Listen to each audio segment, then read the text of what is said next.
नमस्कार मंडळी, कसे आहात? मजेत ना? मजेतच राहा। हिवाळ्यामध्ये वाटाणा भरपूर प्रमाणात येतो, पण अशा वेळेला काय होतं, वाटाणा स्वस्त होतं, पण स्टोरेज कसं करायचं? तर एक व्हिडिओ मी पहिला माझा टाकलेला आहे, स्टोरेज कसं करायचं। आता आज मी दुसरा व्हिडिओ टाकते, स्टोरेज कसं करायचं ते। इथे वाटाणे चांगल्या प्रतीचे घेऊन यायचे। वाटाणे चांगले आणले, निवडून घ्यायचे। निवडल्यानंतर एका भांड्यामध्ये टाकायचं आणि हलवून घ्यायचं भांडं, की जेणेकरून मोठा जो वाटाणा असतो तो वरती येतो आणि बारीक कवळा वाटाणा खाली बसतो तळाला। वाटाणे स्वच्छ निवडून साफ करून घ्यायचे आणि 2 तास पंख्याखाली ठेवून द्यायचे। पूर्ण त्याच्यामधला जो पाण्याचा अंश असतो तो सगळा निघून जातो।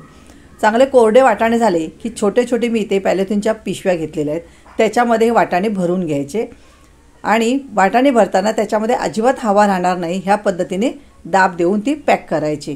कारण छोटे इथे पाऊस घेतले तर आपल्याला जेव्हा गरज असेल तेव्हा एक पाऊस काढून आपण तो यूज करू शकतो, वापरू शकतो। कशी वाटली आयडिया? आवडला व्हिडिओ तर लाईक शेअर कमेंट नक्कीच करा।